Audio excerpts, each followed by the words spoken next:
안녕, 친구 여러분. 목사님이에요. 한 주간 건강히 잘 지냈나요? 아마 밖에 마음대로 나가지도 못하고 답답한 한 주를 보냈을 것 같아요. 하지만 그 어느 때보다 우리 건강에 좀 조심해야 되는 요즘이거든요. 조금만 잘 견뎌서 건강한 모습으로 우리 교회에서 만날 수 있기를 바래요.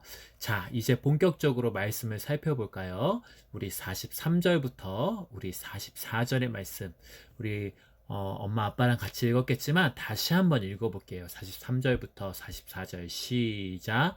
이튿날 예수께서 갈릴리로 나가려 하시다가 빌립을 만나 이르시되 나를 따르라 하시니 빌립은 안드레와 베드로와 한 동네 베세다 사람이라.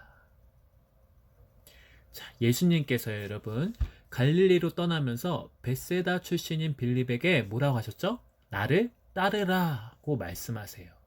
예수님이 이 땅에 오셔서 정말 많은 일을 하셨는데 사실 가장 많은 시간을 할애한 일은요. 제자들을 부르시고 제자들을 가르치시는 일이었어요. 그만큼 그 일이 중요하다라는 것이었죠. 왜냐하면 제자들이 잘 성장해서 예수님을 잘 믿고 따를 뿐만 아니라 복음을 전해야 되는 사람들이 바로 이 예수님의 제자들이었기 때문이었어요. 여러분, 학교에서 여러분이 팀을 짜서 어떤 수행평가나 과제를 해야 될 때 우리 친구들은 누구랑 한 팀이 되고 싶을까요? 아마도 나랑 친한 친구, 그리고 정말 그 친한 친구들 중에서 이번 과제의 수행평가에 도움이 될 만한 그러한 친구들과 함께하고 싶을 거예요. 능력 있는 친구들, 혹은 공부 잘하는 친구들, 때론 뭐 손재주가 좋거나 똑똑한 친구들, 바로 그런 친구들이겠죠. 예수님의 제자들은요, 사실 그 영원한 생명이 달린 복음을 전해야 하는 아주 중요한 일을 맡아야 되는 그러한 사람들이었어요. 그럼 이 사람들을 뽑을 때 어떻게 뽑아야 될까요? 정말 똑똑하고 또 정말 많은 힘도 있고 또 공부도 많이 하고 이왕이면 부자였으면 좋겠고 이런 사람들을 뽑아야 되지 않을까요? 우리 생각엔 그런데요. 예수님이 부르신 사람들을 보면은 꼭 그렇지만은 않았던 것 같아요. 예수님은요, 출신이나 배경이나 그 사람이 가진 능력을 보고 사람들을 뽑지 않았어요. 오히려 아주 평범한 사람들, 그렇게 뭐 능력이 있는 것도 아니고 재물이 있는 것도 아니고 공부를 많이 한 사람들도 아닌 아주 평범한 사람들에게 오늘 이 빌립을 부를 때처럼 나를 따르라 라고 이렇게 먼저 부르시고 특별하게 사용하셨다라는 겁니다. 여러분, 이 사실은 우리에게 아주 중요한 사실을 말씀해 주고 있어요. 우리도 마찬가지예요. 혹시 여러분, 우리 친구들 중에 나는 예쁘지 않아, 나는 잘하는 거 별로 없어, 나 공부도 못해 라고 생각하는 친구들이 있을지도 몰라요. 그래서 내 자신이 가치가 없고 쓸모가 없고 별로 의미도 없다라고 생각한다면 여러분, 그거는 잘못된 생각입니다. 왜냐? 예수님께는요, 그런 것들은 전혀 중요하지 않기 때문이에요.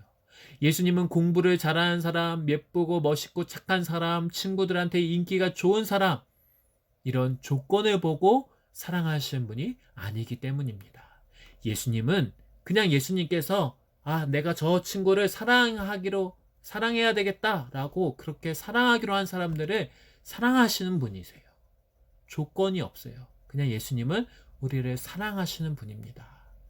그런 예수님께서 오늘 저와 우리 친구들에게도 이렇게 말씀하십니다. 나를 따르라. 여러분, 내 조건과 상관없이 내 모습 있는 그대로를 사랑하시는 예수님, 충분히 따를만 하지 않나요?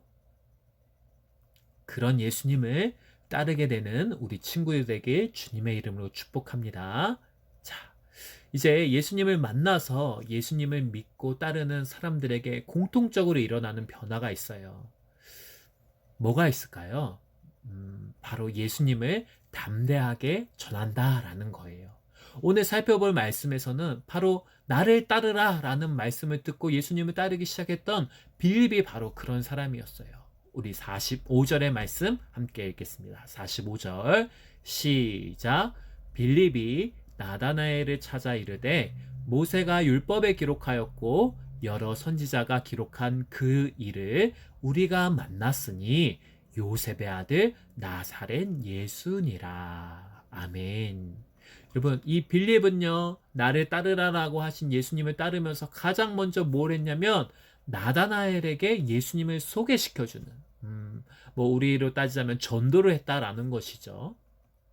그래서 이 나다나엘에게 빌립은요, 예수님은 모세가 쓴 율법에도 쓰여 있고 여러 선지자들도 말했던 그런 분인데 바로 그분이 나사렛에서 자란 요셉의 아들이야 라고 예수님을 소개시켜 줍니다. 여기서 우리가 주목해야 할 부분이 있는데 바로 요셉의 아들 나사렛 예수, 바로 이 부분이에요. 여러분, 우리 친구들이 정말 좋아하는 친한 친구를 엄마나 아빠한테 소개시켜 줄 때 그 친구에 대한 나쁜 점을 이야기하나요? 아마 그렇지 않을 거예요. 좋은 면만 이야기해 줄 거예요. 그게 도움이 될 테니까요. 그런데 이 빌립은요, 나다나엘에게 우리가 그토록 기다렸던 그리스도 구원자가 요셉의 아들이자 나사렛에서 자란 예수라고 소개시켜 준 거예요. 이건 무슨 뜻이냐면 마치 이런 거예요. 별 볼 일 없는 목수의 아들이자 별 볼 일 없는 동네 사람이야. 그런데 구원자야. 우리가 그리던 그리스도야 라고 말한 거죠. 나다나엘도 이 말을 듣고 이렇게 반응을 해요. 우리 46절의 말씀 함께 읽어보겠습니다. 나다나엘이 이르되 나사렛에서 무슨 선한 것이 날 수 있느냐. 빌립이 이르되 와서 보라 하니라. 무슨 선한 것이 날 수 있겠느냐. 사실 이 전도를 할 때 예수님을 누군가한테 소개시켜 줄 때 이 빌립처럼 하는 것은 오히려 손해가 되는 거죠. 에이, 거기 나사렛에서 무슨 그런 그리스도가 날 수가 있다고 그래. 이런 표현이거든요. 그럼에도 빌립은요, 예수님을 그냥 있는 사실 그대로 소개시켜 줬어요. 예수님을 그럴듯하게 포장하는 대신에 있는 그대로 전했다라는 거예요. 그리고 한마디만 더 보탰죠. 자신 있게 와서 봐봐. 와서 보라. 우리 친구들도 예수님을 전하고 싶은데 어떻게 얘기해야 되는지, 뭘 얘기해야 되는지 몰라서 어려울 때가 있을 거예요. 그런데 여러분, 우리도 예수님을 전할 때 오늘 빌립처럼 이렇게 하면 돼요. 내가 잘 모르는 걸 전할 필요 없어요. 나도 이해하기 어려운 막 성경 말씀을 막 이야기할 필요도 없어요. 그럼 어떻게 하냐? 내가 알고 있는 만큼. 이렇게 얘기하면 좋을까? 저렇게 이야기하면 나쁘면 어떡하지? 이런 고민도 할 필요 없어요. 그냥 내가 알고 있는 만큼 예수님을 소개하면 되는 거예요. 그러면 예수님이 나다나엘을 만나주신 것처럼 그 사람을 만나주시고 그 사람에게 감동을 주시고 예수님을 믿게 만들어 주십니다. 전하는 건 우리지만요, 믿게 하시는 건 예수님이라는 사실을 꼭 기억하길 바래요. 정말 그러한지 우리 말씀을 계속 이어서 살펴볼 텐데요. 이렇게 빌립의 말을 들은 나다나엘은 조금 의심이 되긴 했지만 일단 빌립이 저렇게 얘기하니까 그래 일단 가서 보자라는 마음으로 예수님께 나아가게 됩니다. 그리고 얼마 안 돼서 이런 고백을 하게 되죠. 우리 49절의 말씀, 나다나엘이 어떻게 고백했는지 함께 읽어보겠습니다. 나다나엘이 대답하되 랍비여, 당신은 하나님의 아들이시오. 당신은 이스라엘의 임금이로소이다. 아멘. 예. 아니, 방금 전까지도 나사렛에서 무슨 선한 것이 날 수 있겠어? 라고 의심했던 나다나엘이 어떻게 이렇게 바뀔 수가 있었던 것일까요? 우리 테이프를 조금 돌려서 나다나엘이 고백하기 직전으로 한번 돌아가 볼게요.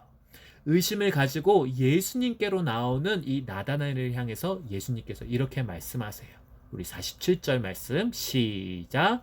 예수께서 나다나엘이 자기에게 오는 것을 보시고 그를 가르쳐 이르시되 보라, 이는 참으로 이스라엘 사람이라 그 속에 간사한 것이 없도다. 예수님은 나다나엘에 대해서 이미 알고 계셨다라는 거예요. 나다나엘은 자신을 처음 본 예수님이 자신의 마음을 알고 계신 것에 놀랄 수밖에 없었어요. 우리 친구들도 아마 누군가 내 마음을 꿰뚫어 보고 있으면 아마 흠칫 놀라는 것처럼 말이죠.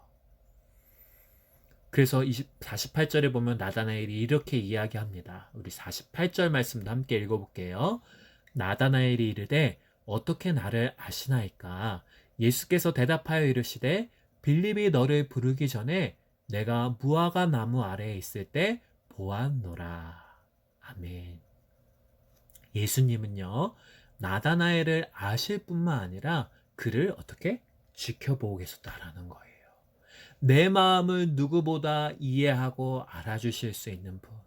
내가 몰랐을 때도 나를 바라보고 계시는 분. 바로 그분이 예수님이시다라는 것이죠. 여러분, 말씀을 정리하도록 하겠습니다. 여러분, 예수님을 만나는 것, 이것만큼 큰 기적은 없습니다. 예수님을 만나면 모든 것이 바뀌게 돼요. 예수님은 나를 아실 뿐만 아니라 나를 지켜보시고 지켜주시는 분이기 때문이죠. 나를 아시고 내 마음도 이해하시고 나를 지켜보시는, 나를 지키시는 분이 계시다. 근데 그분이 나를 사랑하시고 나를 구원하러 오신 예수님이라는 사실을 정말 우리가 알고 믿는다면 우리의 삶이 달라질 수밖에 없는 것이죠. 여러분, 우리 친구들도 예수님을 꼭 만날 수 있기를 원합니다. 여러분은 예수님을 정말 만났나요? 예수님을 알고만 있다면, 혹시 나는 아직 난 예수님을 만나지 못한 것 같아. 그러면 여러분, 걱정하지 말고 이것 하나만 해보세요. 바로 예수님께 만나달라고 기도하는 겁니다. 예수님, 저를 만나주세요. 여러분이 그렇게 기도한다면 예수님은 반드시 여러분을 만나주십니다. 이것을 꼭 믿고 여러분 꼭 기도해보고 예수님을 만나 정말 여러분의 삶이 또 여러분의 모든 것이 바뀌어지는 정말 예수님을 따르는 예수님의 제자된 삶을 살 수 있기를 주님의 이름으로 축복합니다. 우리 한 주간 건강하게 보내고 다음 주에 봐요. 안녕.